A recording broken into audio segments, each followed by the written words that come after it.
Así aprovechamos. Sí, ya vamos a empezar. A ver, habéis recibido bastantes cosas. No, son dos cosas, pero densas, sobre todo la segunda. La referencia que... Aquí hay dos temas. Bueno, es un poco digamos, el enlace que está al blog, donde digo, me parece que dice Platón, Aristóteles, Platón, Parménides, es en realidad una parte es el inicio de un capítulo del libro sobre Aristóteles, ¿no? El capítulo de Aristóteles, yo iniciaba un poco haciendo una relación entre los tres autores, me pareció conveniente poner. Los que tengáis el libro, pues está. Y los que tengáis el libro que se llamaba Filosofía de la no respuesta, también lo tenéis en el capítulo de Aristóteles, muy parecido. En el libro este que se llama Fundamentos de Filosofía, lo que he hecho ha sido quitar muchas digresiones, muchas cosas, y en el fondo he refundido y he agregado algo. Los dos libros, el tomo 1 y el tomo 2 de Filosofía como Escuela de Vida, que eran más de 400 páginas, la he dejado en 200. Pero está quitando cosas que podían distraernos. Entonces, los dos libros sirven. Y por supuesto, yo publico además un resumen del tema. No es obligatorio comprarse el libro porque lo importante es poder tener un material para ir avanzando hacia donde queremos. Empiezo.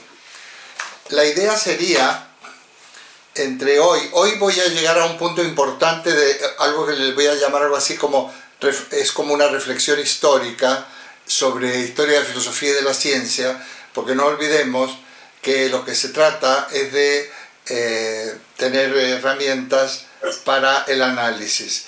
Y entonces calculo que hoy voy a dejar la cosa bastante planteada, por lo menos incluyendo una reflexión sobre Descartes.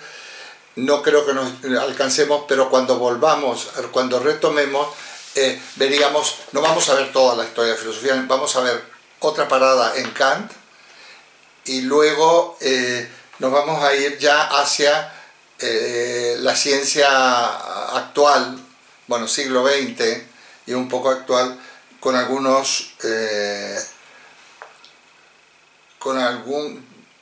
que tenga que ver con lógica y epistemología, metodología de la ciencia, para lo cual voy a preparar un escrito, a ver si con un poco de suerte lo puedo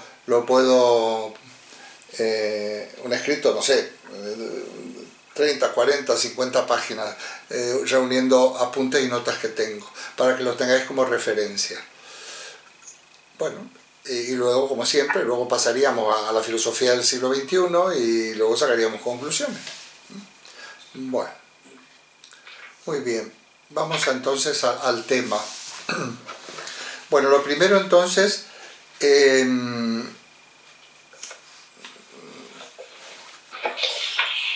estábamos en la cuestión del ser, voy a ir muy rápido, y lo que se trata aquí es, hoy nos hubiera tocado, porque no voy a entrar a fondo, lo que es el ser para Aristóteles. Entonces, podríamos decir que la concepción del ser lo que plantea Parménides, la respuesta que da la Physis, la respuesta por el ser, es la base de lo que va a ser el ser para Platón, que es la idea. La idea tiene las mismas características que el ser de Parménides.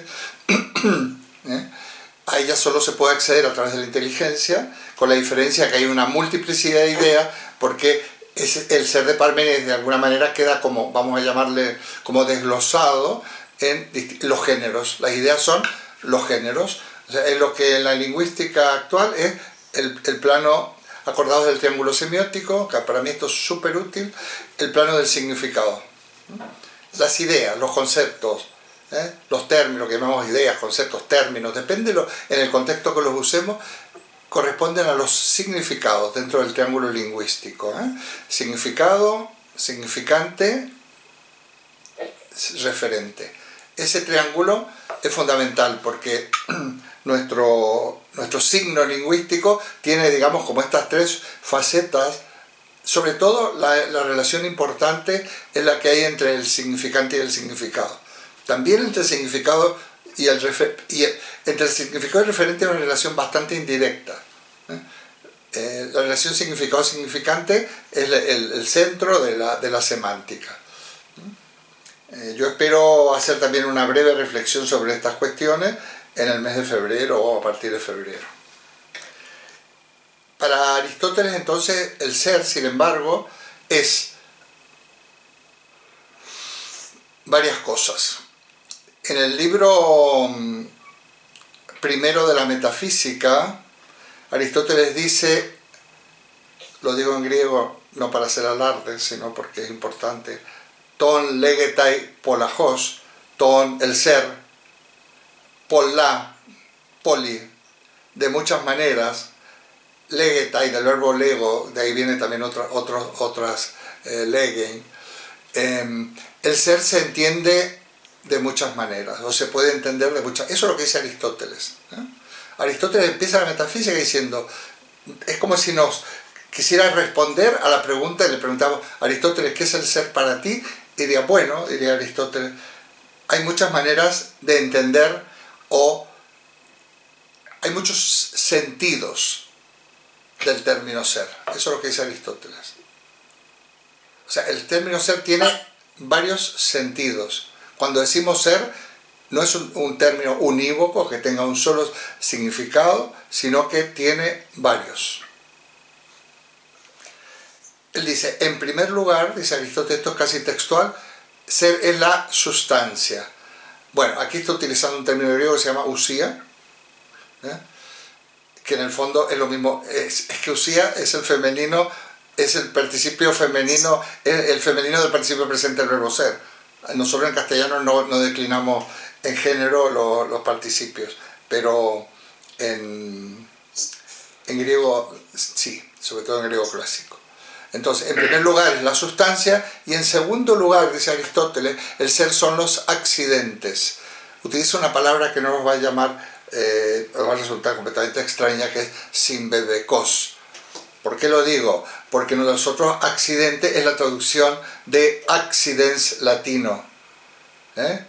Ens, accidens. On, mejor dicho, on usía, simbebekos. ¿Qué son los accidentes? Pues los accidentes, nosotros conocemos a los seres por los accidentes. Son 9, los va a enumerar. En realidad son luego las categorías, ¿no?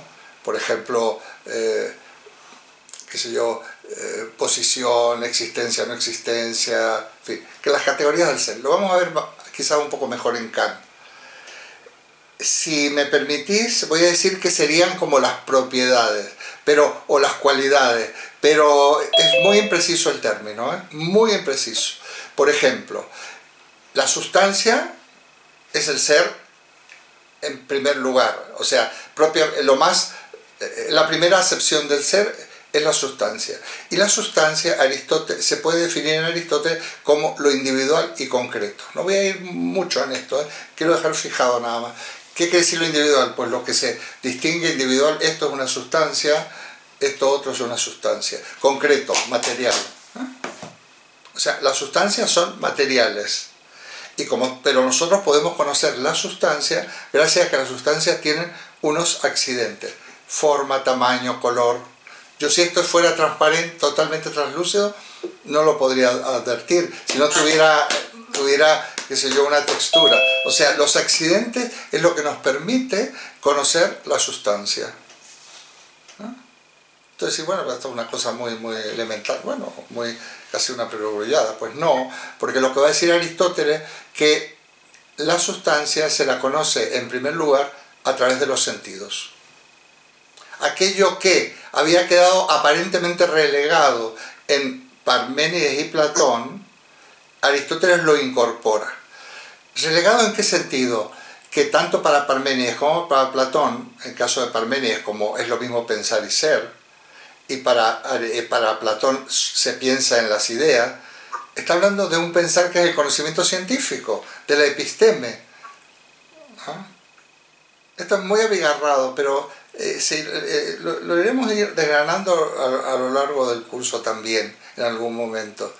Lo que le interesa a la filosofía, al logos, al inicio, es aquello que puede ser de algún tipo de, puede ser tiene algún grado de permanencia, poder establecer unos enunciados que consideramos válidos o verdaderos, y que realmente se puede aplicar a un determinado número de casos. Este es en el fondo lo que son los enunciados científicos. Entonces ellos están haciendo hincapié en lo que ser es, por eso es inmutable, porque no debe cambiar, es lo que solo se puede conocer a través de la inteligencia, es lo inteligible. Para Aristóteles no se sale del sendero, pero bailar más fino, en fin, el pensamiento humano, la ciencia, la filosofía avanza, ¿no? Entonces para Aristóteles el acceso al ser, por decirlo de alguna manera, es a través de los sentidos, porque como el ser es material, el ser es la sustancia y el material, pues la conocemos a través de los sentidos. Y entonces, ¿qué ocurre? Pero el ser, la sustancia, por decirlo de alguna manera, esto sobre todo es un término que se va a usar más bien en el medioevo, todos los seres son algo, o sea, tienen una esencia, son algo.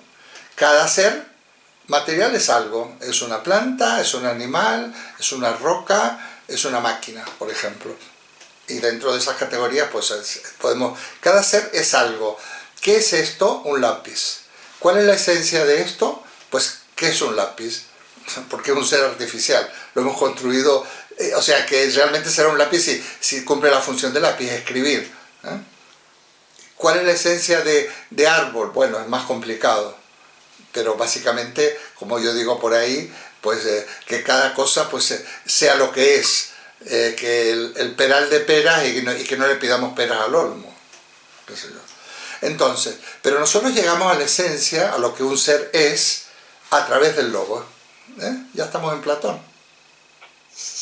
Y el proceso mediante el cual perdonadme, pero voy a avanzar, lo voy a ir dejando. El proceso mediante el cual nosotros conocemos la esencia es un proceso que se llama abstracción, que es un término latino, viene de abstraere, que significa separar. Por ejemplo, la idea de mesa, para llegar a la idea de mesa, yo conozco mesas, una mesa concreta, la que está donde estoy ahora mismo apoyado, trabajando. Hay otras mesas, la mesa del comedor, la mesa de no sé dónde, tal. Entonces, de alguna manera sabemos lo que es una mesa, porque es un ser artificial, o sea que es una superficie horizontal que se mantiene de alguna manera con patas normalmente, que sirve para apoyar cosas. Muy bien.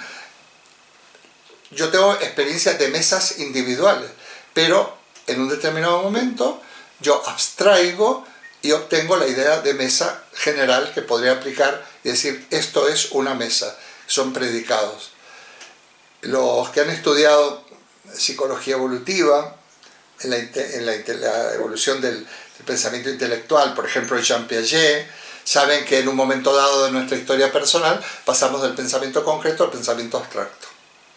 Está fijado en unas determinadas edades. Hay gente que a lo mejor no pasa, no, es una broma, no pasa demasiado al pensamiento abstracto porque es incapaz de establecer relaciones demasiado complejas o relaciones formales. Pero es que fijaos qué bien, porque Aristóteles lo que hace es continuar en la senda que ha marcado Parménides y que continúa Platón, sino sí, bueno, pero las ideas no es que las tengamos, porque Platón de alguna manera las ideas están en el alma, ¿no? En la inteligencia, en la psique. Y bueno, no creo que Platón fuera demasiado supersticioso, pero como le gusta tanto utilizar los mitos, utiliza muchas metáforas. Entonces, pues las ideas estarían en nosotros, en el alma, porque el alma no solo es inmortal, sino que también es preexistente. Nosotros hemos vivido en una situación paradisíaca, cuando nos hemos, digamos, encarnado en un cuerpo como castigo, hemos olvidado todo. Entonces conocer es mirar en el fondo a raíz de que hay cosas que yo veo a través de los sentidos, pues eso es la ocasión de que yo mire en mi interior y encuentre esas verdades. Bueno, ¿no? Digamos que de alguna manera que salga de la caverna al mundo exterior, o sea, que salga del mundo de las apariencias para entrar en el mundo de las ideas que en realidad está dentro. Bueno,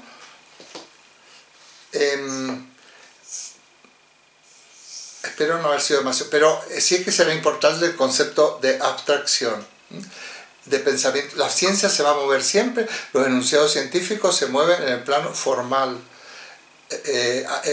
Hacia el año pasado creo que fue, hicimos un cursillo, vamos a llamar, de lógica, unos pocos los que se atrevieron y los que se quedaron, nos veíamos en el plano puramente formal del pensamiento.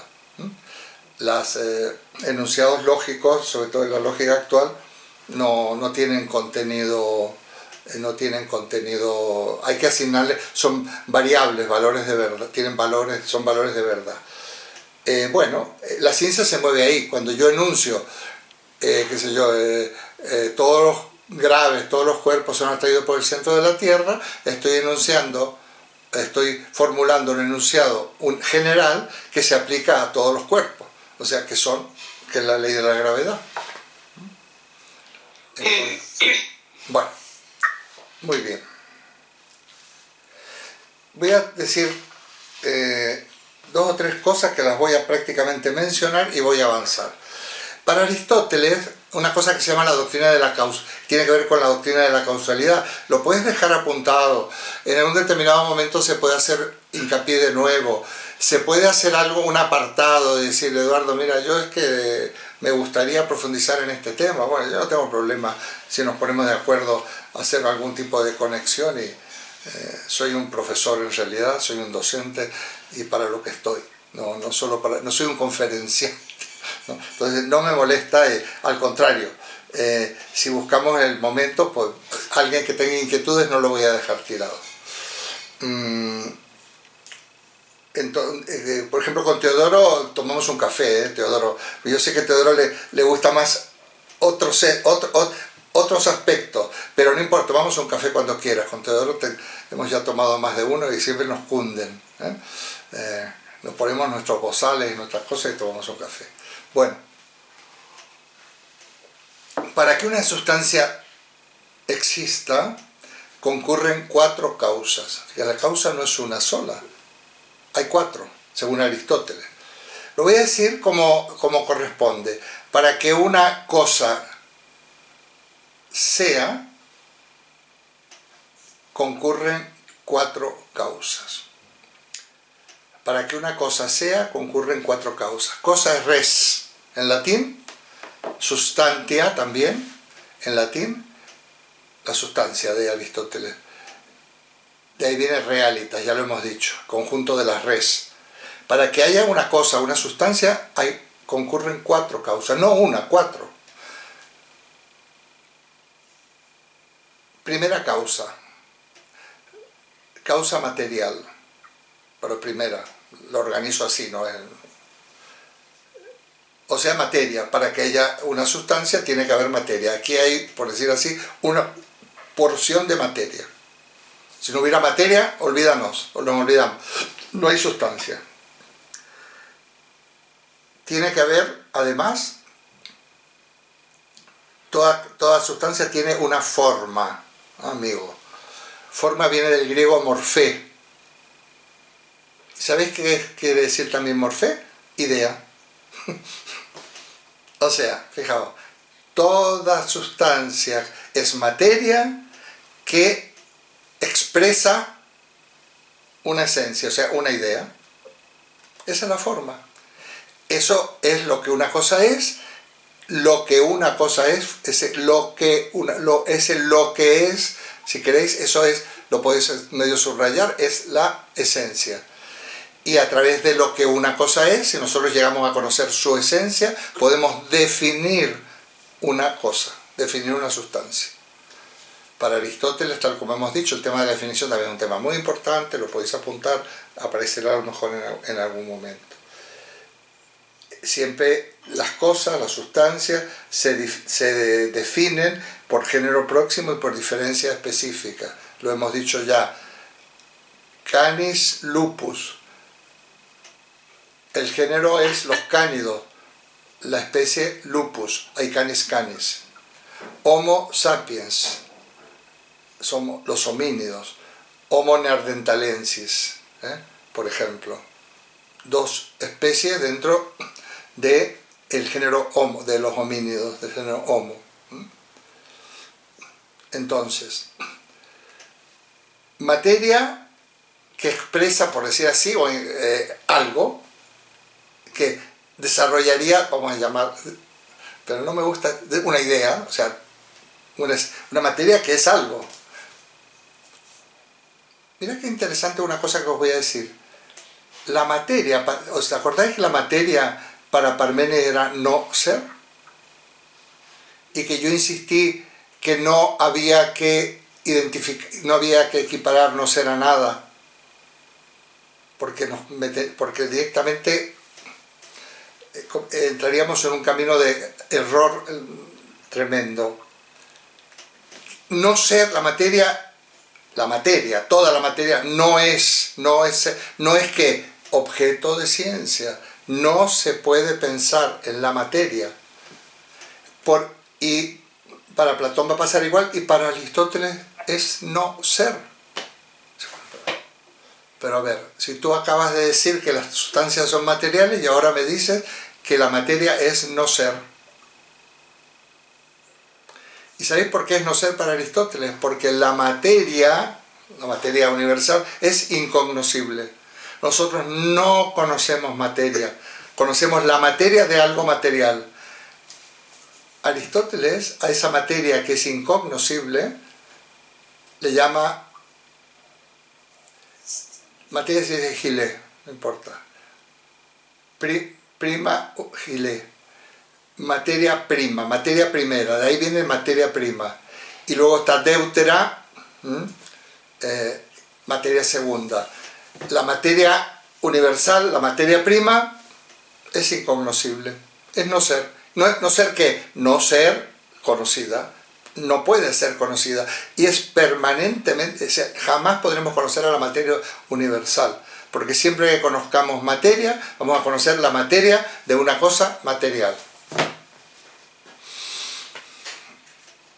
Es importantísimo. Estas distinciones que hace Aristóteles es lo que dieron, digamos, permitieron aprovechar todas las intuiciones, todas las reflexiones, todas las investigaciones de los presocráticos, incluido el propio Platón, que no es presocrático, y de alguna manera exportarlas, digamos, hacia el futuro, ¿no? Gracias a eso. Estamos en la doctrina de la causalidad. Nosotros podemos conocer las cosas porque las cosas son materiales y las cosas materiales se conocen a través de los sentidos. Pero luego, si damos el paso de la abstracción, vamos a poder conocer la esencia de las cosas. Pero la materia prima va a permanecer siempre incognoscible. Es imposible, no la podemos. Es como decir, ¿podemos conocer el universo? Pues no. El todo lo podemos, no, nosotros conocemos partes y desde luego nuestra inteligencia de alguna manera hipostasía estas conocimientos fragmentados y dice, bueno, está el todo, pero el todo es una noción puramente intelectual, es un punto de referencia, es como un horizonte. El horizonte no existe, pero nos permite recortar lo que está arriba, abajo, a la izquierda, a la derecha, etc. Muy bien, causa material y causa formal. Tercera, que viene, causa eficiente. Es la causa, es lo que nosotros normalmente llamamos causa, la causa que produce una sustancia. Luis está durmiendo, porque ya lo conoce esto. No, quédate, no, quédate cómodo, Luis, por favor. Quédate cómodo. Mira que yo miro hasta cuando estáis con el móvil, poniendo mensajitos, dormir. Tengo que hacer de vez en cuando así para que... Bueno, es mucho más, veo más que cuando estoy en clase. No, está bien, Luis, tú puedes quedarte. Es una broma. Causa eficiente es la causa, lo que hace... Mirad, causa material, la materia de una sustancia. Causa formal, lo que hace que la sustancia sea. La causa eficiente es, perdón, la causa formal lo que hace que una sustancia sea lo que es, donde lo que es la esencia. Causa eficiente, lo que hace que una sustancia sea, exista. Y por último, la causa final, que es la materia ya, es la materia, esto no es una cuestión temporal, es lo que nosotros podemos distinguir, es la materia, es la sustancia. Aristóteles da un ejemplo, ya veréis qué fácil. La Venus de Milo, materia prima, y ahí se cuela, porque en filosofía los ejemplos son muy complicados. El trozo de mármol, esa sería la materia. La materia. La forma, la idea que tiene el escultor de lo que quiere plasmar en ese bloque de mármol. La causa eficiente, el escultor con sus herramientas dando golpecitos, esta es la causa eficiente. Causa final, la Venus de Milo. Fijaos qué fácil. Bloque de mármol, el escultor tiene la idea, la lleva a cabo y la termina. Qué sé yo, una estantería. Compro madera, las corto o me las hago cortar porque yo tengo pensado que en este rincón de mi casa me va a venir muy bien una estantería para meter libros, lo ejecuto y tengo la estantería. Y luego me siento a mirarla, que me da mucho trabajo y me gusta, me ha costado muchísimo, me gusta el resultado. Esto es muy interesante para el tema del trabajo en el futuro, en lo que es digamos, la posesión de la obra, la contemplación de la obra. Y no solo para las obras de arte, para cualquier obra. Uno es capaz de, qué sé yo, no sé, hola, ¿qué tal? Ajá, ¿es tu esposa? No la conocíamos, a ver, salúdanos. Mira, muy bien, encantado. Puedes sentarte si quieres, Aquí tenemos alguna pareja. Bueno, pues entonces, aquí tenemos las 4 causas. ¿Sabes por qué digo que Aristóteles se cuela? Porque el trozo de mármol no es materia, es también una sustancia. ¿Comprendes? Entonces, qué difíciles son los ejemplos. Pero bueno, el ejemplo me parece muy didáctico, lo del propio Aristóteles, para sus alumnos. O sea, mirad, aquí tenemos el bloque de mármol, tal. Bueno, muy bien. Estas son las 4 causas de la sustancia.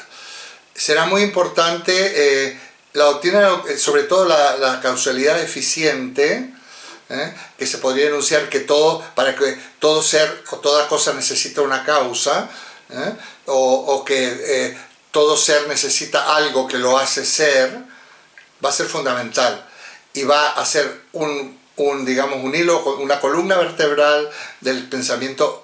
Estamos en la ciencia, esto es ciencia, es filosofía, que no hay distinción, es la episteme, hasta ahora, con la reforma importantísima que va a hacer Isaac Newton, que ya lo veremos, de la doctrina de la causalidad. Muy bien, estoy casi terminando. Precisamente voy a introducir otra cupla, que le llamo yo, otra especie de binomio, que es lo de acto y potencia. En realidad acto se dice en griego y va a sonar energeia, de ahí viene nuestra palabra energía.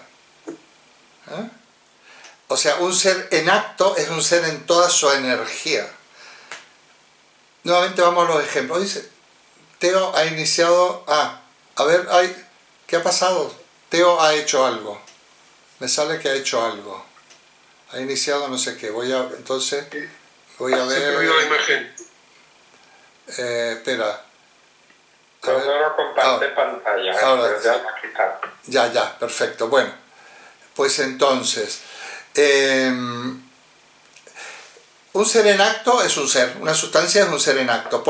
Pero el ejemplo que se daba ya en la antigüedad clásica, por ejemplo, una semilla es un árbol en potencia. Es una como semilla es en acto, es una semilla, pero puede ser un árbol. No es exactamente igual la potencia de la posibilidad, pero también es un tema interesante. Esto va a servir para explicar la cuestión del movimiento y se podría definir en Aristóteles, estoy casi terminando, esta cosa que es enorme, el movimiento es el paso de la potencia al acto. Y entonces va a poder conjugar perfectamente los elementos que ha heredado de sus maestros y avanzar.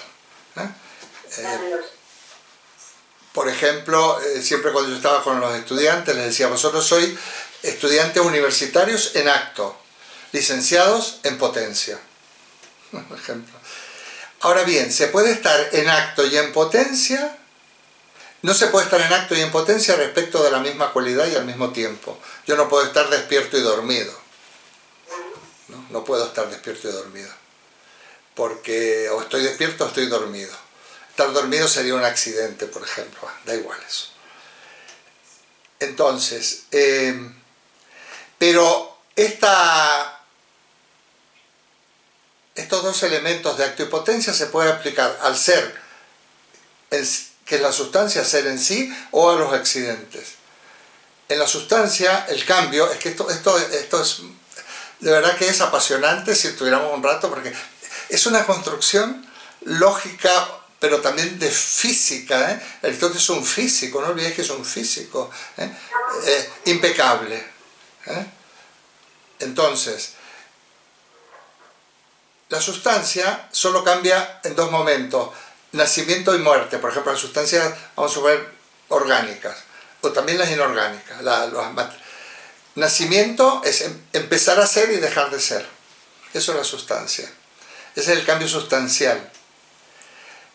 En los seres no biológicos también, porque un compuesto se puede, por ejemplo, el agua se puede dejar de ser si se descompone en oxígeno e hidrógeno y ya no es H2O, ¿no? Entonces, la sustancia empieza, el único cambio es el que nosotros somos una sustancia, las personas, los seres humanos, nacimos, empezamos a ser y vamos a dejar de ser. Cuando una sustancia deja de ser, como luego la ciencia dirá, nada se pierde, todo se transforma, y como la sustancia, la materia universal es indestructible, lo que ocurre es que la materia de este ser, como al no tener forma, se disgregará y se integrará quién sabe qué, será alimento para un animal, será abono para las plantas, formará parte del limo, qué sé yo. Yo creo que al menos, yo no pretendo de que lo sepáis esto al leído, pero empecéis a vislumbrar cosas.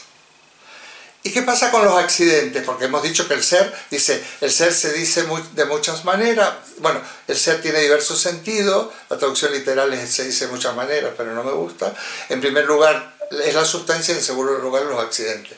Pues los cambios en los accidentes permanece la sustancia y cambian los accidentes. En el cambio accidental permanece la materia y cambia la forma. Yo tengo esta hoja, lo quemo, ya no son hojas de papel, será un montoncito de ceniza. Pero la materia permanece, cambia la forma. En el cambio accidental permanece la sustancia y cambian los accidentes. La sustancia es el soporte de los accidentes y el soporte, por ejemplo, yo tengo unos cuantos kilos más que el año pasado. Mi accidente peso o volumen ha aumentado, pero soy el mismo, soy Eduardo. Pinto esta mesa que es oscura, la pinto de blanco, he cambiado el color. Bueno, con esto va a explicar la cuestión del cambio. Interesante también cómo la sustancia también se la puede concebir como soporte, de viene substare, sustento de los accidentes. Y el cambio se podrá enfocar en estas dos dimensiones. Muy bien. El movimiento, ya que hemos hablado del movimiento y termino con esto, ¿qué hora es? Bien, sí, bueno. el movimiento, esto nos lleva al movimiento universal. Aristóteles considera que si hay movimiento, hay devenir, siempre es un devenir en el seno del todo, que como tal todo es inmutable. Hay una cantidad estable de materia, o del binomio materia-energía. Entonces el movimiento tiene que haber, al haber movimiento, es porque hay, lo que dice Aristóteles, un primer motor inmóvil. Algo que es algo que mueve, pero que a todo lo demás, pero que a él nada lo mueve. Eso es interesante porque luego se utilizará el argumento de la causalidad eficiente, por ejemplo en las vías las demostraciones de Santo Tomás, las vías sobre la existencia de Dios. Y bueno, hasta se ha usado muchísimo. El origen es algo que incausado que causa todo lo demás. Pero como Aristóteles es un físico y es un astrónomo, y lo que está tratando de explicar en el movimiento del universo, el movimiento astronómico, él dice que en esa visión geocéntrica que él tiene, hay 9 esferas, en la última esfera estaría ese primer motor inmóvil, que él lo equipara un poco al Sol y a la idea de bien platónica, y la esfera número 9 transmite el movimiento a la 8, a la 7, a la 6, y de afuera hacia adentro, y se mueve todo el universo, en una visión muy antigua, muy primigenia, geocentrista, pero además ni siquiera se ha intuido, como hemos dicho, la noción de órbita ni nada. Son como caparazones, son de éter, pero son unas esferas en donde estarían, por ejemplo, las estrellas fijas, le llama él, las estrellas estarían fijas en la última esfera, y como la esfera se mueve, nosotros miramos el cielo y vemos las estrellas en un lugar u otro, ¿no? Pero lo importante es que esa primera, el origen del movimiento está en los confines del universo y se transmite desde los confines hacia el centro, que es la Tierra.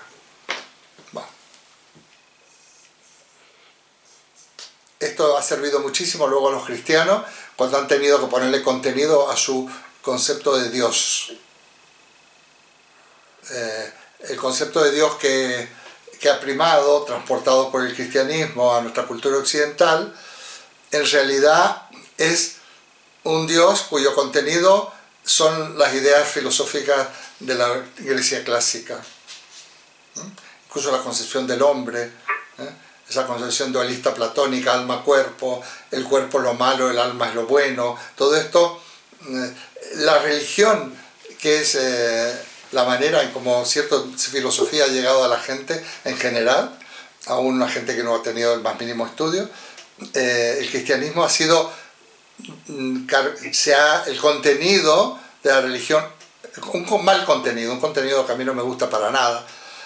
Se puede ir a lo primigenio, claro que se puede ir, hay que conocer los orígenes y hay que entrar en los orígenes de las escrituras y poder interpretarlas, pero de luego la transmisión que se ha hecho es el Dios es el primer motor de Aristóteles, es el creador del universo, etcétera, etcétera. Bueno. Os pido disculpas por todas estas cosas que os he dicho. Respiro un minuto y seguimos. Yo publiqué un vídeo, porque de esto he hablado hace poco, y le puse reflexiones sobre la historia de la ciencia y de la filosofía. Esto no es exactamente igual, alguno ha estado incluso en esa reunión, veréis que lo abordo de otra manera.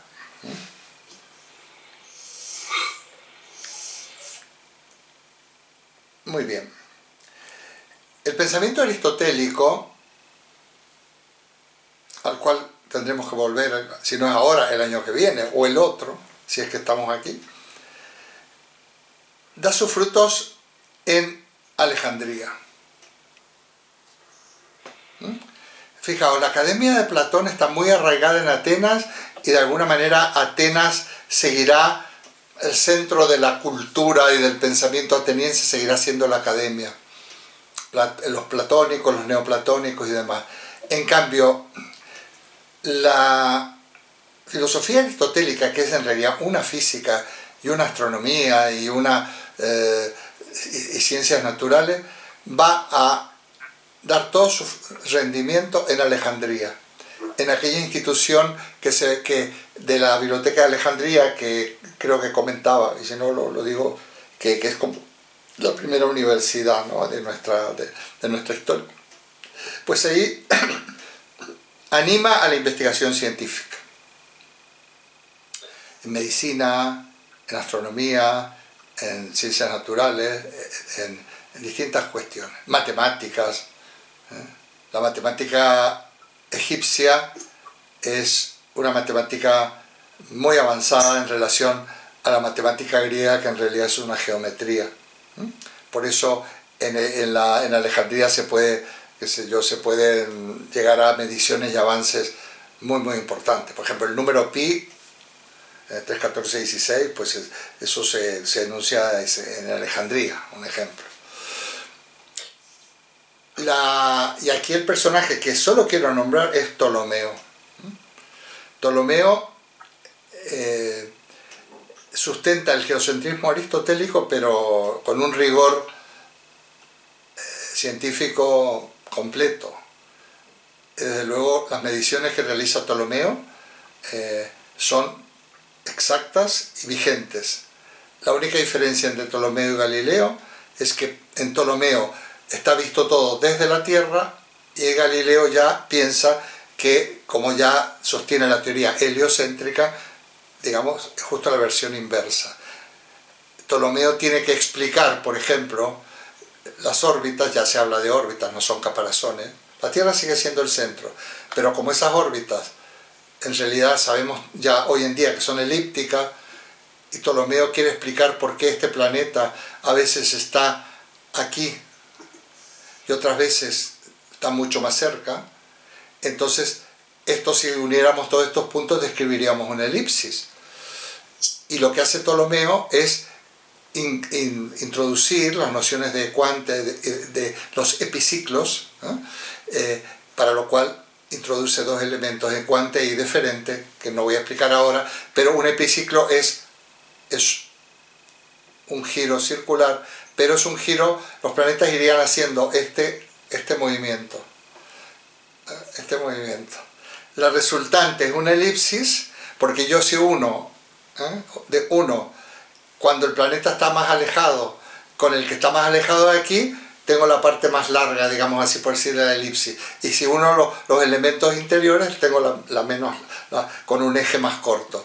Bueno, para explicar los epiciclos hay un ecuante y un deferente, algo que es el centro y algo que gira. Bueno, eso son unas mediciones magníficas, ¿no? Bueno, para nombrar a Ptolomeo, que sería realmente lo que nosotros estamos estudiando bastante, es la historia de la ciencia. Y yo creo que vamos a comprender la época que estamos viviendo si nos ayornamos un poco en la historia de la ciencia, por un lado, y por otro lado si nos ayornamos en ética y política. Nuevamente volveríamos a Platón, pero como luego hay unos pensadores modernos magníficos, casi no se los ha explotado, como puede ser un Descartes o un Kant, yo ahí creo que voy a poder a raíz de ellos o a través de ellos ilustrar estas cuestiones. Muy bien, para nombrar la ciencia alejandrina o la ciencia de la época helenística, heredera de la ciencia egipcia, muy desarrollada desde el punto de vista matemático, bueno, pues toda la arquitectura egipcia, pues había unos conocimientos, se supone unos conocimientos muy precisos, ¿no? No solo de cálculo, sino también de estructura, resistencia de materiales, todos los que los ingenieros saben que hay que tener en cuenta para construir una pirámide, ¿no? Por ejemplo, o un mausoleo, o un edificio público. Los avances en medicina son enormes. Fijaos que en Grecia estaba prohibido la disección de cadáveres humanos, eso lo hereda el cristianismo, y trabajaban con monos. La medicina griega, toda la anatomía estaba construida a partir de investigaciones en monos, con lo cual es parecido pero no son idénticos. Los egipcios, como sabéis, como utilizaban las técnicas de embalsamamiento, pues conocían muy bien la anatomía humana, y se sabe por los restos que han realizado hasta operaciones de neurocirugía, operaciones del cerebro. ¿Cómo saldrían? Algunas sí, otras no, pero se ha encontrado gente que han tenido trepanación y demás, y que han vivido después de eso muchos años, y eso habrá sido bien porque había tenido una herida y la habrán tenido que curar. Por supuesto, operaciones de traumatología y de muchas otras cosas, porque por supuesto que conocían la circulación de la sangre. Aunque la fundamentación científica de la circulación de la sangre tenemos que esperar a los inicios de la modernidad. Servet, Harvey, toda esta gente. Pero ellos ya la conocían, porque la ciencia, antes de poder formular los enunciados teóricos, conocen los procedimientos que hacen posible el poder intervenir en los procesos, que respetan esos principios teóricos aunque no los hayan enunciado. Entonces la medicina egipcia y también la farmacología, que esto va a tener una gran influencia, voy a avanzar, en la época del Renacimiento, en la ciencia del Renacimiento. Voy a mencionar una cosita que no lo voy a poder explicar porque quiero dejar la cosa un poco vista para sentencia. En la Edad Media prima el platonismo, básicamente, a través de San Agustín, que fue un platónico, y ya sabéis que Carlomagno funda las primeras escuelas, que son los embriones de las universidades, y se hace cargo de estas escuelas ciertas órdenes religiosas. La primera universidad que se conoce es la Universidad de Bolonia, en el siglo XI, en el 1070, 1080, es 1-0, lo que sea, es la universidad más antigua, de donde surge nuestro Plan Bolonia con sus luces y sus sombras, nuestro espacio universitario europeo. Muy bien. Pero básicamente la universidad medieval era platónica. ¿Quién introduce a Aristóteles en el medioevo? Bueno, el más famoso y el más notable es Santo Tomás de Aquino. Pero él era discípulo de Alberto Magno, de Gregorio Magno, que ya empiezan a introducirlo. Santo Tomás conoce el griego, conoce el latín, conoce el árabe, y tiene una gran influencia de los filósofos españoles, árabes españoles, medievales, que eran aristotélicos. La escolástica árabe, musulmana, es aristotélica. La escolástica cristiana es platónica. ¿Qué digo con escolástica? Es la filosofía y la ciencia oficial de las escuelas y universidades, o en el mundo árabe o musulmán o en el mundo cristiano. Unos son aristotélicos y otros son platónicos. Fijaos que es una cuestión casi geográfica, claro. Alejandría está en el norte de África y es Aristóteles el centro ahí. Eso lo funda Alejandro. Aristóteles era maestro preceptor de Alejandro Magno, y lleva Alejandro y su gente llevan a las doctrinas aristotélicas y se desarrollan en el norte de África y entran en España. San Tomás de Aquino es el que introduce a Aristóteles de una manera central en la Universidad de París. Esto le trae muchísimos problemas. La obra de Santo Tomás fue prohibida, estuvo prohibida. Santo Tomás se dicen que se destruyó parte de su obra. No hay datos exactos, pero hay conjeturas de que pudo ser asesinado siendo muy joven por sus ideas, que llevaba a un concilio. Santo Tomás, con 19 años, es lector en la Universidad de París y comenta a Aristóteles en clases. Sabéis que como lo que hacían, había unos lectores y los alumnos tomaban apuntes y leían, porque no, aunque habría libros y se prestarían más o menos, pero lo que hacían era dictar, dictar, de ahí viene dictar clase, dictaban textos clásicos y Santo Tomás además los comentaba, no todo el mundo los comentaba. Y escribe su primera obra, que se llama De Ente et Essentia, sobre el ser y la esencia, con 19 años. Escribió el ser y la esencia de Santo Tomás de Aquino. Se consigue, está traducida y se puede comprar. Aparte de la Suma Teológica y todas estas obras descomunales, siendo muy jovencito, como resultado de su trabajo en la Universidad de París de lector, los bachilleres eran lectores. Comenta Aristóteles. Bueno, esto fue muy importante en la filosofía siglo XIII. Quería decir, bueno, esto hay un tema que lo dejo, pero que también me encanta y que además me parece muy interesante, que es la cuestión de la razón y de la fe, porque en nuestra cultura occidental esta dialéctica razón y fe ha ocupado siglos y ha generado todo tipo de guerras. Todo tipo de guerras, no solo la guerra de los 30 años, todo tipo de guerras. Y sigue generando guerras, porque en la cuestión de la razón y fe se produce fundamentalmente en la confluencia entre la filosofía y la fe de las religiones mediterráneas, judaísmo, cristianismo, islam. En las tres se ha planteado la cuestión de las relaciones entre razón y fe. ¿Qué es verdad? ¿Lo que dice la razón, la ciencia, o lo que dice la fe? Podemos sostener la virginidad de María, que se da de tortas con la inteligencia más elemental, es un ejemplo. Nadie pierde el sueño por la virginidad de María hoy en día. Pues, ¿qué relación hay entre razón y fe? Y ahí, por eso Santo Tomás escribe las famosas 5 vías, ¿no? Y sería muy interesante profundizar en eso, porque la gente que trabaja en el pensamiento árabe o que es especialista en temas de filosofía y religión, profundizan en esto, porque está siendo motivo de muchos conflictos. Por ejemplo, los fundamentalismos religiosos sería dejar de lado la razón y basarse solo en la fe y en las escrituras, además interpretadas literalmente. Pero esto está en los dos sectores, en las dos, y también en el judaísmo. Hay un judaísmo ortodoxo, hay un fundamentalismo musulmán, y por supuesto hay un fundamentalismo católico y también de algunas iglesias evangélicas. Hay también fundamentalismo. Y esto es terrible.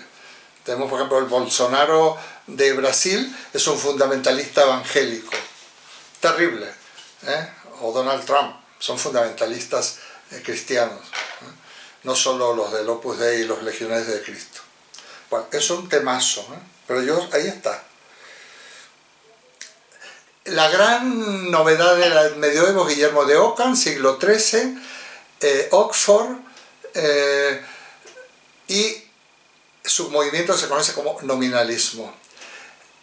Y tiene que ver con la cuestión central de pensar y ser, el ser y el conocer, el ser y la esencia.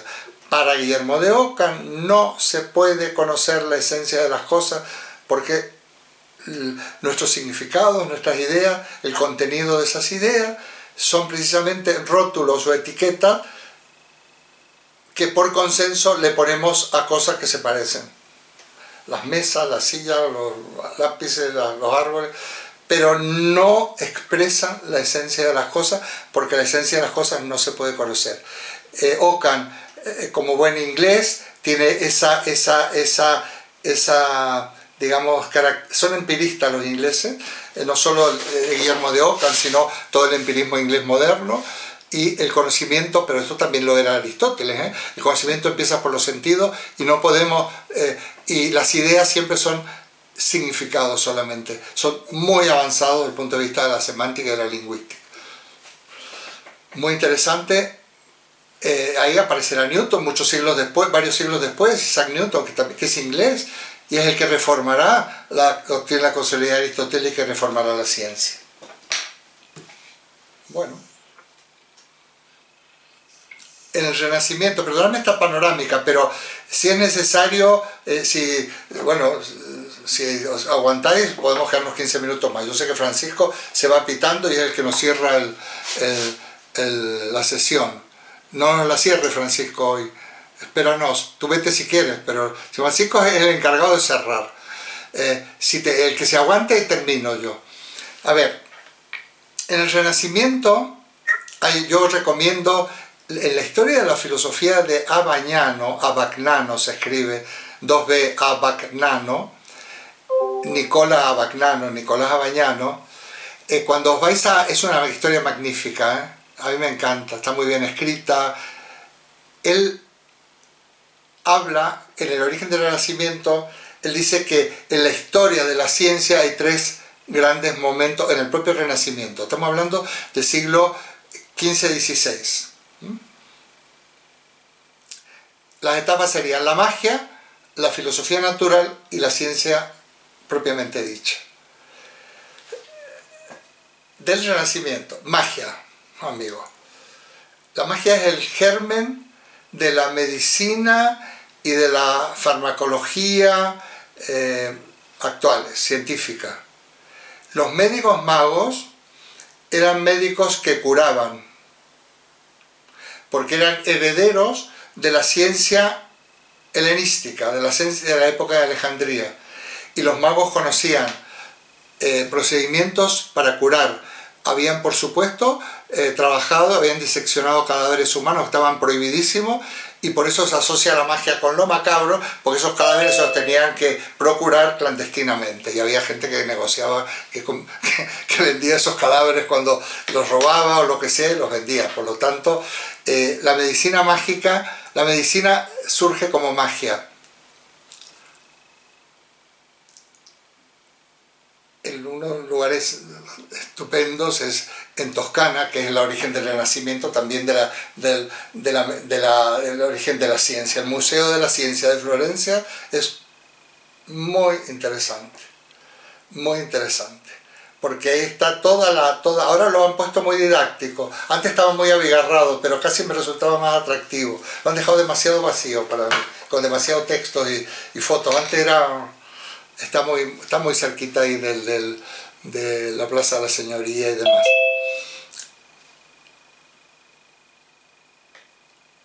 La filosofía natural, y luego vuelvo a la magia, un autor importantísimo es Bernardino Telesio, un italiano. Se trata de racionalizar, es un intento de racionalizar el conocimiento. Es una vuelta, como el Renacimiento es una vuelta a lo clásico, pero no una vuelta retrógrada, sino una vuelta creativa. Se trata de volver a insistir en la racionalidad, porque es una manera también de sacudirse el predominio del dogma cristiano católico, ¿no? Que a veces hacía de freno para el desarrollo de la ciencia. Entonces él consideraba que todo se puede explicar racionalmente. Un siglo y pico después podrá decir Galileo que la naturaleza está escrita en caracteres matemáticos, y que por otra parte todo se podrá conocer, y lo que no se conoce ahora se podrá conocer más adelante. Bueno. Y por último, la ciencia propiamente dicha, por ejemplo Nicolás Copérnico, que no es lo mismo que la ciencia moderna. Copérnico sería el filósofo, por ejemplo, el astrónomo del Renacimiento, donde lo que hace es rediseñar el sistema del universo, poniendo el Sol en el centro, pero no demuestra nada. Más, no hace cálculos y ni siquiera intuye las órbitas elípticas. Era mucho más avanzado Ptolomeo. Realmente teoría o doctrina copernicana ha quedado con el nombre, pero bueno, eran científicos muy incipientes, le faltaba soporte metodológico y también soporte instrumental. Aristóteles se construyó un telescopio porque las verdades científicas modernas no solo hay que enunciarlas, sino que hay que demostrar que funcionan, ¿no? Esos enunciados. Bueno, ¿me permitís un segundo que voy a buscar algo de agua? Un segundito. Bueno, volvemos al asunto. Perfecta. Volvemos al asunto.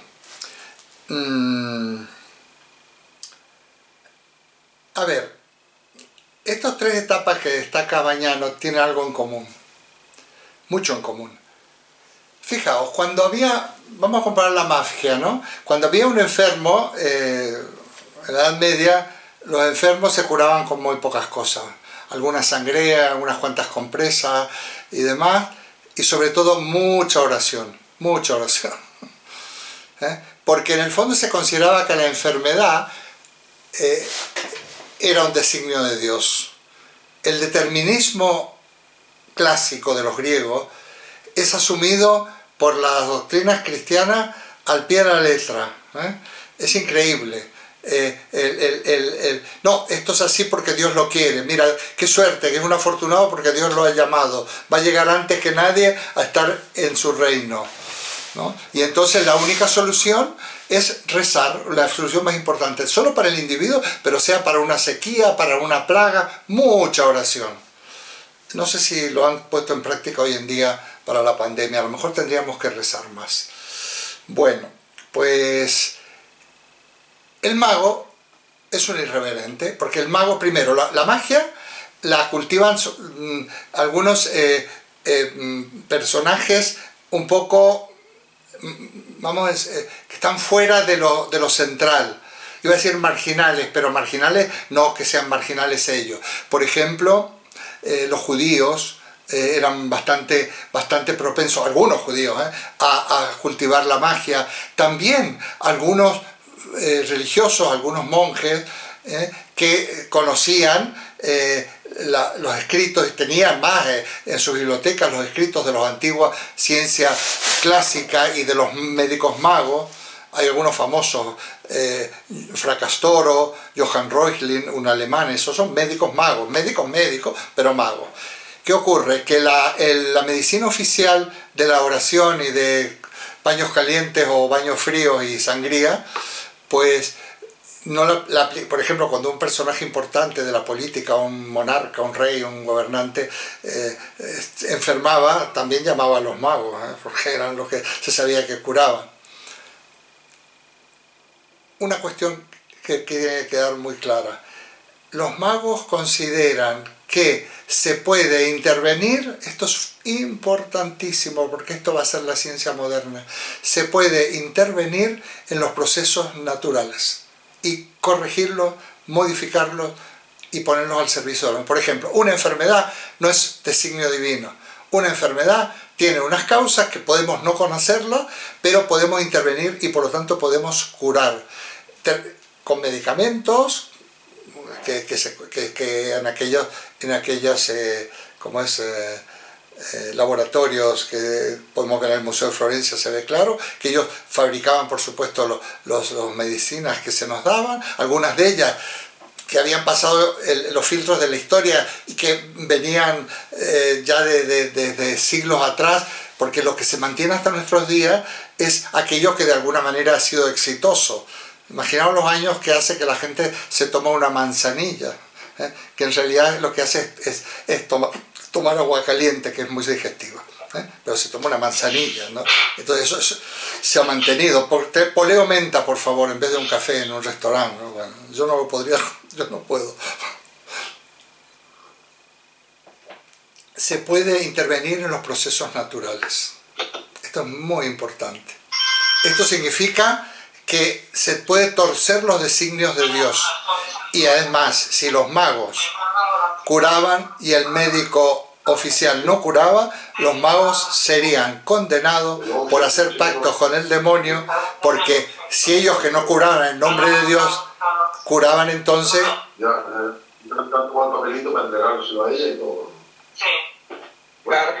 Carmen Conde, corta el sonido. ¿Sí? Sí puedo. Porque esto es un jaleo. A ver, Bueno, y digamos que si tú no curabas en nombre de Dios, pues tenías que curar en nombre del demonio, del diablo, y tenías pactos con el diablo. Y esta gente fue perseguida y fue ajusticiada por curar. La filosofía natural, Telesio, por ejemplo, consideraban que la inteligencia humana era apta para conocer los procesos naturales, para conocer la naturaleza, para conocer los fenómenos, era apta. Si no lo podíamos conocer, ya se conocería, pero es apta. Y si no podemos ahora es porque nos están faltando recursos. Por lo tanto, de ahí, de la ciencia renacentista, que es una ciencia, digamos, todavía rudimentaria, se pasará a partir del siglo XVII a lo que va a ser ya la ciencia experimental, que no es lo mismo que ciencia empírica. Ya veremos cuál es la noción de experimento. Eso ya es muy central también en nuestra reflexión. Un experimento que es la reproducción en laboratorio de un fenómeno en condiciones óptimas de observación y de medición y de verificación, etc. Muy interesante. Pero el germen ya está en la filosofía natural del Telesio, que por otra parte ya está en Aristóteles y en los clásicos, ¿eh? Bueno, lo mismo ocurre con la filosofía, la ciencia propiamente dicha. O sea, la capacidad que el ser humano avanza hacia una autonomía en el conocimiento de la naturaleza y en la transformación de la naturaleza. Muy bien. ¿Qué más? Bueno,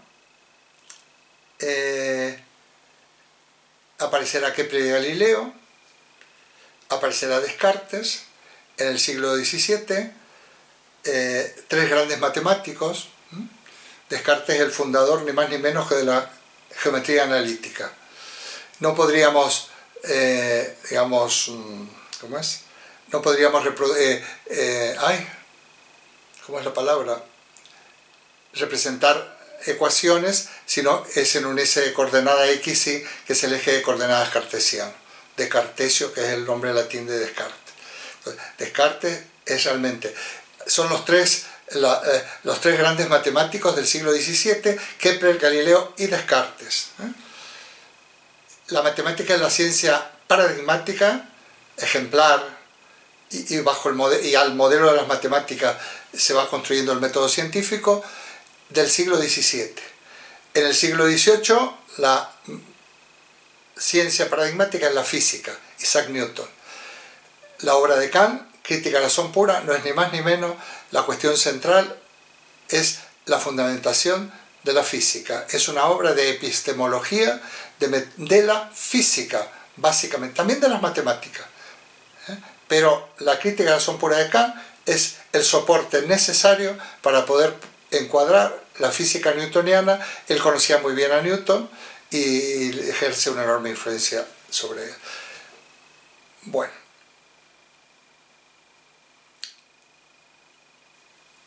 Me vais a permitir, hoy igual prometo que si hablo demasiado os dejo una sesión para que habléis todo el tiempo vosotros. Pero entro a la segunda parte. Bueno, esto está, mandé un pequeño esquema, pero el tema que nos ocupa, si queréis anticipar algo, a lo mejor voy a publicar algo en el canal de YouTube, cómo sigue esto, pero de todas maneras lo voy a explicar. Yo le titulo en el libro, el último fundamento de filosofía, la duda como método. Voy a intervenir en torno a este capítulo del libro, capítulo cuarto, la duda como método, y en el libro de filosofía de la no respuesta, el capítulo de Descartes. Bueno, para mí ha sido un maestro fundamental y lo sigue siendo Descartes. Estaba bastante denostado, bastante. Todo lo que se han llamado algunos pensadores posmodernos han ido a saco contra Descartes. A lo mejor en algún momento, interesante porque en el tema de las actitudes o de la pandemia, ciertos negacionismos tienen que ver con este rechazo de Descartes. Hay una relación un poco indirecta, pero a lo mejor en algún momento, y por eso es tan importante. Fijaos, Descartes, la obra que yo recomiendo leer es El discurso del método. Con mucha paciencia y con mucha, digamos, no sé, con cuidado, con cariño incluso, porque el discurso del método es una obra muy breve, está todo muy sintético, y en realidad el discurso del método es un programa. Es el programa de Descartes, es casi el planteamiento de su filosofía, y cada uno de los capítulos, de la mayoría de los capítulos del discurso del método, los desarrolla en obras bastante voluminosas, ¿eh? Entonces, yo digo ahí en ese libro, en mi libro, que se podría, para explicar a Descartes, hay que leer el discurso del método, sin demasiada cuestión previa. Es más, yo llego a decir que se podría, en el caso de no quisiéramos empezar la filosofía con los griegos, podríamos empezar la filosofía con el discurso del método de Descartes. Es otro nuevo comienzo, porque lo que Descartes hace aquí es tabula rasa, intenta partir de cero, es imposible, es muy difícil, pero intenta partir de cero. En esa línea de que hay que desaprender, Descartes desaprende.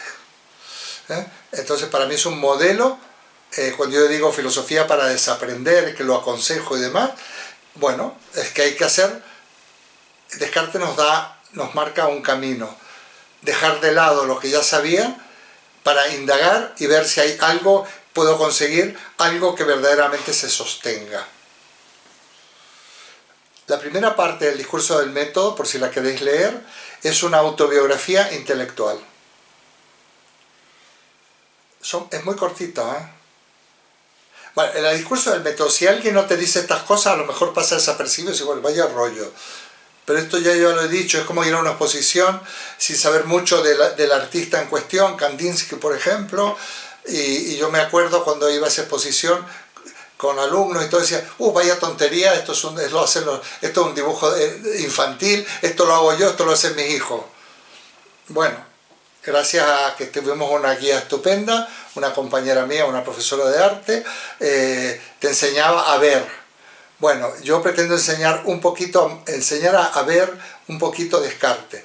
Si miráis el discurso del método, la primera parte, Luis o Juan Antonio lo puede leer en francés y una gozada, ¿eh? El discurso del método hay que leerlo en francés, una gozada. Yo lo tengo en francés. Además tengo la versión, una fotocopia, claro, una versión facsímil de la primera edición del discurso del método en francés. No sé si lo podré recuperar, lo tengo en papel, pero bueno. Es una autobiografía intelectual. Descartes nos cuenta cómo le fue en el colegio. Cuenta que él dice, bueno, desde muy pequeño me interesé en las letras, etc. Cuando dice letras dice todos los estudios. Y él tuvo la suerte de poder ir al colegio, un colegio muy importante, que era un colegio jesuita. Los jesuitas estaban recién fundados, de La Flèche, colegio de La Flèche, donde él fue un destacadísimo estudiante y terminó los estudios ahí. Cuando termina los estudios, bueno, es interesante porque él va como en el balance de lo que estudia. Cuando sale de ahí, hace un balance, dice, me he dado cuenta que he terminado los estudios y me embargan, dice él, más dudas y errores que antes de empezar. Que parece ser que en mi empeño por aprender había conseguido cada vez ser más consciente de mi ignorancia. Esto yo le llamo profesión de fe socrática, porque eso que se dicen que dijo Sócrates, yo solo sé que no sé nada, si las personas fuéramos capaces de relativizar lo que sabemos, haríamos una catarsis y una depuración muy interesante para aprestarnos a conocer. Y si es necesario empezar de nuevo, porque nunca es tarde. Y él dice, bueno, he terminado mis estudios y estoy más confundido que antes. Pero lo interesante es que él va haciendo un balance de las distintas disciplinas que fue estudiando. La historia, la matemática, la filosofía, la teología. No lo voy a destripar mucho porque vais a encontrar ahí cómo las critica. Bueno, la que más lapidaria es con la filosofía. Porque no olvidemos que la filosofía es casi el centro, pero al mismo tiempo esto es un matemático. Tener una formación universalista, ¿no? Un poco como la clásica. Hace poco que se ha diversificado la formación. Entonces, dice, nada de la filosofía, dice por ahí, que ha sido cultivada por...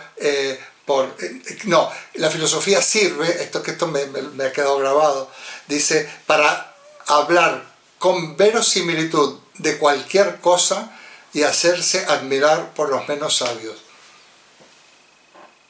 No he encontrado una definición más... A ver, los filósofos estamos, y no te digo nada si somos argentinos, estamos entrenados para hablar de cualquier cosa. Sinceramente, y no es trampa, ¿eh? Te preguntas del Big Bang, vas a hablar del Big Bang. La crisis económica, perfecto. La crisis Wall Street, claro. La de las hipotecas. ¿Por qué? Porque hemos tenido una formación, primero, una capacidad de observación fomentada a veces, pero sobre todo que tenemos recursos para hablar de lo que sea y que además des el pego y los que no son filósofos, oye, este tío... mira todo lo que sabe, qué manera de relacionar conocimiento, que debe ser, bueno, es una habilidad como cualquier otra, ¿no? En grados, no voy a tirar piedras sobre mi propio tejado, en grados, pero que sí es verdad, fijaos, lo más importante es hablar de cualquier cosa y sobre todo hacerse admirar por los menos sabios. Me pareció siempre muy irónico porque Descartes tenía una personalidad muy especial. Con la teología no se va a meter, porque menudas persecuciones que había, plena guerra de religiones. Dice, de la teología prefiero no hablar, dice, no entender porque sirve para ganar el cielo, dice, como diciendo, y yo no estoy en condiciones de ante conocimientos tan profundos opinar, o sea, se escapa por la tangente. Sin embargo, ahí vais a ver las matemáticas, yo os recomiendo que lo leáis, más que vamos a tener un receso. Dice, de las matemáticas, dice, no la critica, va a decir, lo que le extraña a las matemáticas, que como este conocimiento tan preciso y tan importante, no ha sido, dice, utilizado mejor, que no se le ha sacado partido a las matemáticas, ¿no? De hecho, el método que nos propone en el discurso del método,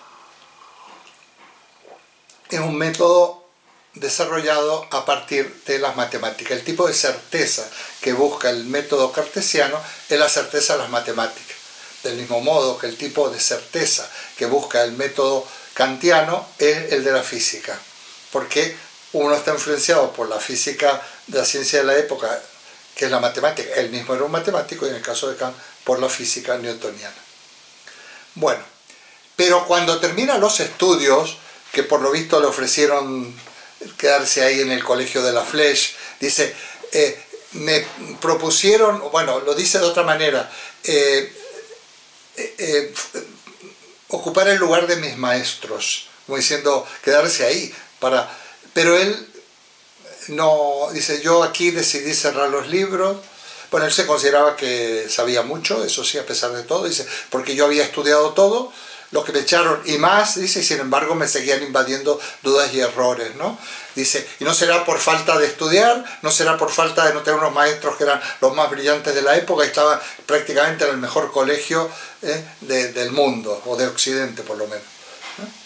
Esto ahí estudiaban, es una especie de bachillerato y de universidad, es como un grado en el fondo.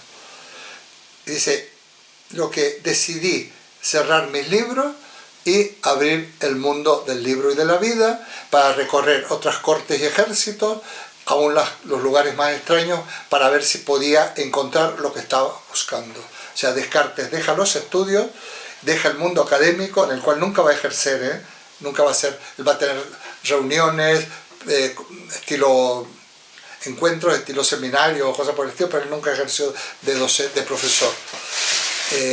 No fue un académico. Y entonces se enrola en la Guerra de los 30 años, era la manera de recorrer el mundo porque era mercenario y iba en un buen grado militar porque era de una buena familia, y se va a la guerra. En un campamento de invierno, escribe el discurso del método al lado de su estufa, en pleno receso de la batalla. Sabían que tenían 30 años, dicen, nos lo vamos a tomar con calma, porque claro, te dice, estás en la guerra a los 30 años, ah bueno, voy por el segundo año, me quedan 28. Entonces se lo tomaban con muchísima calma. Escribe el discurso del método. No es una obra escrita en un gabinete, en una biblioteca, en su despacho, sino que es una obra escrita en un campamento de guerra, un campamento militar. Elementos a tener en cuenta. Y bueno, decide regresar. Dice, pero se desilusiona de nuevo. Dice, todas las dudas que tenía, ahora tiene todavía más. Conociendo la gente, las costumbres, me imagino que las barbaridades de la guerra, pues me di cuenta que tampoco había encontrado lo que buscaba. Y dice, y me resolví, la traducción la sé de memoria, una de las que me conozco, decía, resolvíme, pone, a mirar en mí mismo, eso es una traducción, y mira en sí mismo para ver si encontraba algo. Yo le llamo a estos tres caminos, vía de los estudios, vía del conocimiento intelectual y académico, la vía de la vida, del mundo y de la vida, y la vía de la interioridad. Al más puro estilo socrático, para ver si encontraba en mí mismo algo que fuera sólido. Y ahí lo va a encontrar. Dice, ahora bien, pero yo llego a esto, que no hubiera llegado a esta conclusión y a tomar esta actitud o esta determinación si no hubiera recorrido las dos etapas anteriores. La de los estudios a fondo y una buena temporada ahí exponiéndome al mundo, fuera de la caverna. Yo de aquí saco muchas enseñanzas, esa gente que parece decir, no, yo supero, el marxismo está superado, ajá. Y Freud está superado, ajá. ¿Tú has leído a Freud? ¿Tú has leído a Marx? Para superar el marxismo, para superar Freud, para poner uno de los autores que está en el índice de los más superados, pues hay que saber qué decían. Y no solo saber qué decían, contextualizarlo. No se puede estar más allá de todo si uno no ha vivido. Opinar, no, hay que, la experiencia del estudio, de la reflexión basada en el estudio, eso confrontado con la realidad, eso que yo le llamo es verdaderamente un camino inexcusable, que yo quiero llegar a alguna conclusión para perfilar mi propia filosofía de la vida y sobre todo a partir del ecuador de nuestra vida. Esa filosofía que realmente solo se puede construir en la intimidad del yo. Esa actitud reflexiva. Estamos en una magnífica etapa. Yo creo que es siempre interesante averiguar los motivos, ¿no?, por los cuales las personas hacen las cosas, por lo menos los que dedicamos a esto siempre nos llama la atención. Este seminario, yo voy a considerar que tiene un cierto éxito, y es un seminario de filosofía y demás, pero porque la gente al cual asiste está en esa etapa de que quiere seguir perfilando y seguir profundizando en conclusiones. Y porque hemos descubierto que aprender, tanto de los estudios, de las lecturas, como de la vida misma, es el único camino que tenemos para seguir siendo dueños de nosotros mismos. Los otros días, una pariente mía, una sobrina, que se dedica a cuestiones de la vejez, puso una canción muy bonita, a lo mejor me atrevo yo la mando, sobre la vejez, ¿no? Y entonces se me ocurrió contestarle, cosa que no hago nunca, en el muro de Facebook, es un muro personal, y le digo, bueno, la vejez biológica, yo he conocido gente que se ha muerto con 90 años y nunca fueron viejos.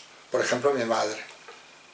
Se puede morir uno con 90 años, o Carlos París, o Bertrand Russell. se mueren sin ser viejos, se mueren porque, bueno, llega un momento que...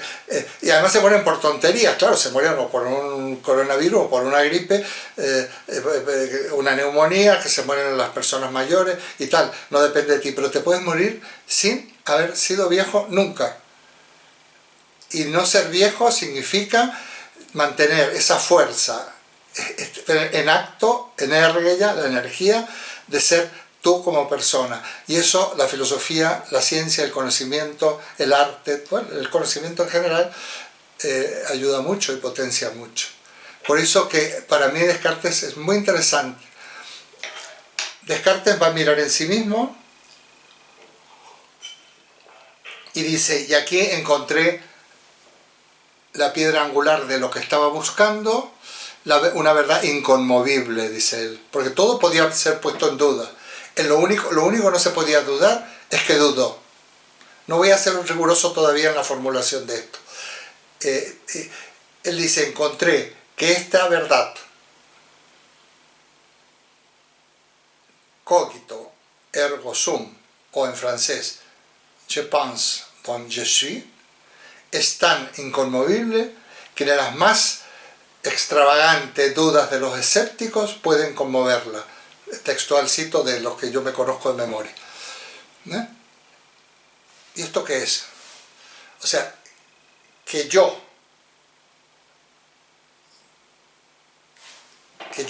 soy, no sé, es indudable. ¿Para quién? Para mí, para vosotros. Descartes no dice el hombre piensa, luego el hombre existe. No, dice yo pienso.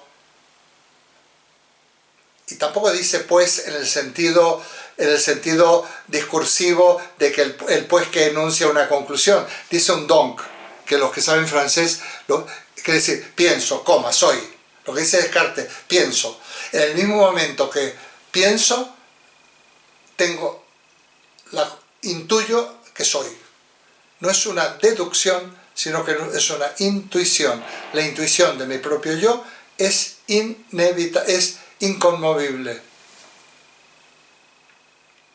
Esto tiene muchas consecuencias. Lógicamente parte de una intuición y también tiene mucho que ver en común con las intuiciones matemáticas. Se dirá a partir de aquí que el método cartesiano es un método intuitivo-deductivo.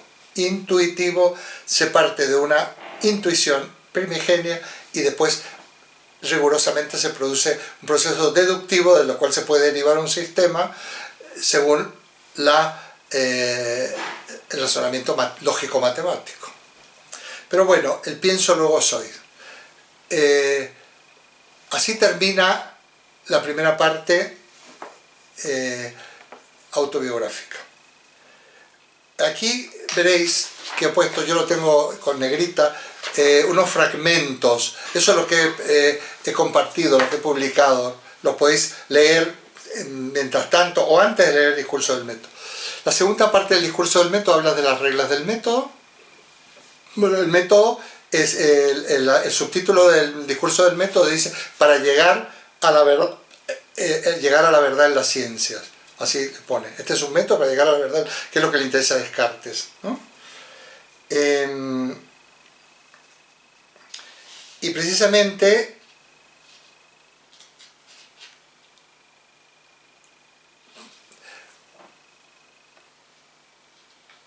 digamos la base de... empieza el discurso diciendo que la razón, dice bon sens, se traduce como sentido común o directamente lo traducen como buen sentido, bon sens.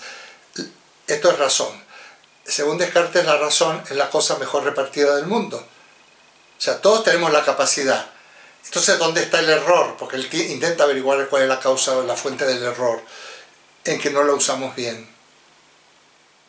Nuestras equivocaciones no es porque no tengamos la capacidad de resolver muchos de los problemas, de las encrucijadas, de los obstáculos, de los enigmas de la vida, sino tenemos la capacidad, solo que no sabemos hacerlo. Y ahí es muy importante el método, porque el método no solo va a ser un método para la ciencia, sino que también vamos a llamarle un método para la praxis, o sea, una ética. Ya lo veremos, porque ahí sí que vamos a detenernos. Entonces él dice, va a definir la razón lo tengo que decir y destacar en ese apunte que tenéis, porque es el iniciador de lo que se ha dado en llamar el racionalismo. Y para él la razón es la capacidad de distinguir lo verdadero de lo falso. A mí me gusta mucho esta definición. Razón es capaz de distinguir lo verdadero de lo falso. O lo cual no quiere decir que tenga que ser tajante, o lo verdadero de lo falso, o distinguir que no puedo concluir en nada, pero básicamente es distinguir lo verdadero de lo falso. Ortega a lo mejor podría decir que es poder distinguir lo falso que hay en las creencias, o lo fácil que es caer en falsedad en el mundo de las creencias, y por qué, si en todo caso lo verdadero lo podemos encontrar en el mundo de las ideas, porque de alguna manera hay un método. Por eso Ortega decía que lo interesante es transformar las creencias en ideas. Enuncia las 4 reglas del método, donde yo voy a enunciar la primera. Decidí no aceptar como verdadero, esto yo me lo sé de memoria, pero no me aburre, porque cada vez me abre siempre algo me revela. No aceptar como verdadero, sino aquello que sea indudable. O sea, que sea tan claro y distinto, dice Descartes, que no pueda ser conmovido por ningún tipo de duda. Las ideas, la verdad es clara, se me presenta de manera directa y precisa.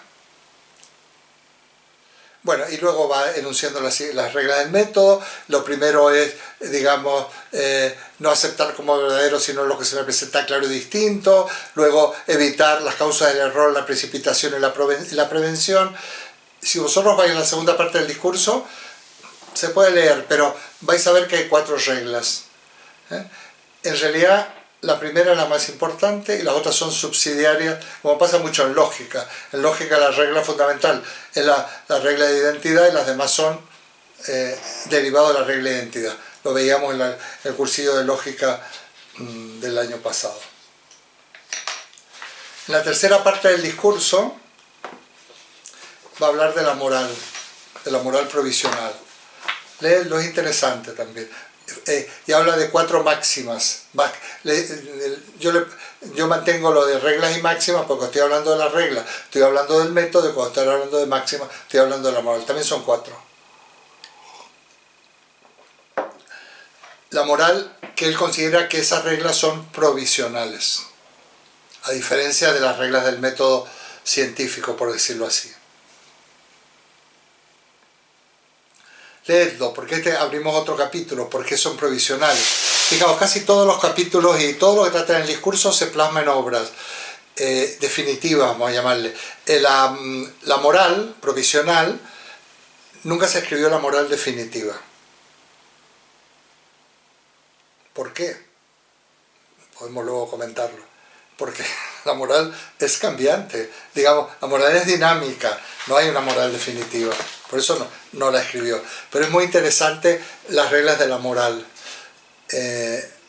Daría pie, quizás a la vuelta podemos hacer según los que nos vayamos escribiendo, podéis escribir correos y también podéis utilizar el foro que abrió Luis de WhatsApp, que no soy muy partidario. Bueno, y luego os cuento que hay otras herramientas. Nos hemos vuelto... Bueno, ¿por qué es provisional, no? La moral. Y alguna gente se desilusiona, pero yo lo puedo explicar. Y pasamos a la cuarta parte del discurso del método, en donde es la metafísica cartesiana.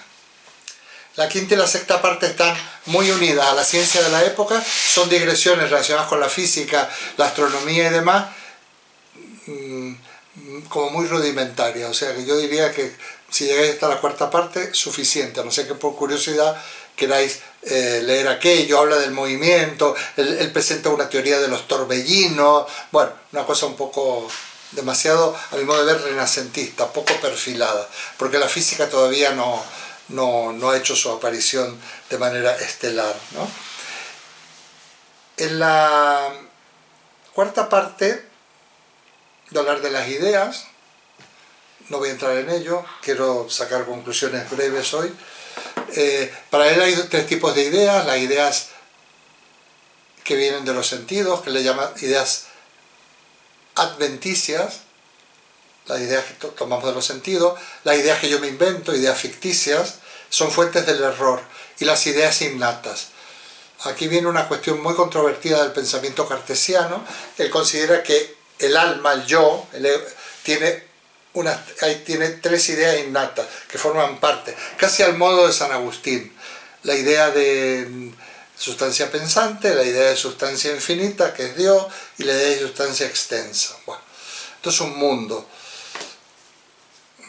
Yo creo que ahí quizás podría, si no, me conformaría con la primera, segunda y tercera parte. Aquí está planteado, pero vamos a hablar cuando hablemos de Kant, el famoso argumento ontológico, donde él demuestra la existencia de Dios.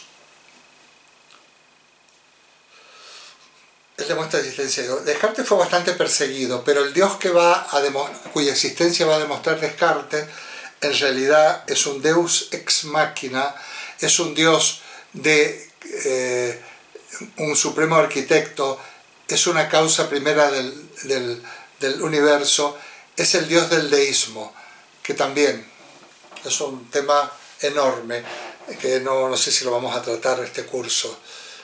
No es el Dios judeocristiano, el Dios del deísmo,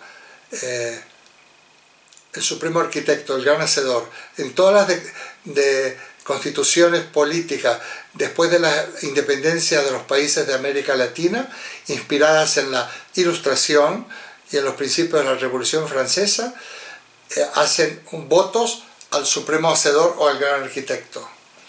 Es el Dios del deísmo, el Dios de la masonería, el Dios es un Dios racional.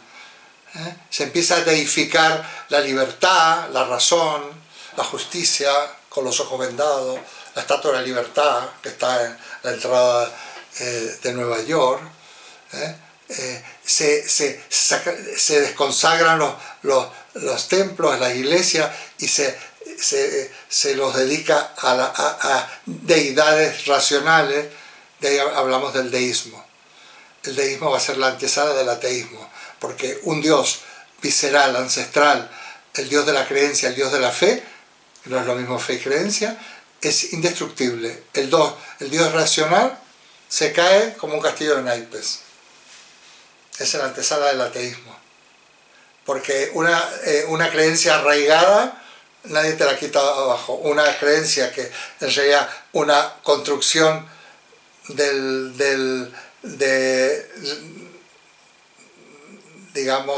deísmo, de las religiones racionales, no se sostienen. Bueno, y aquí vamos a quedarnos un poquito. A ver.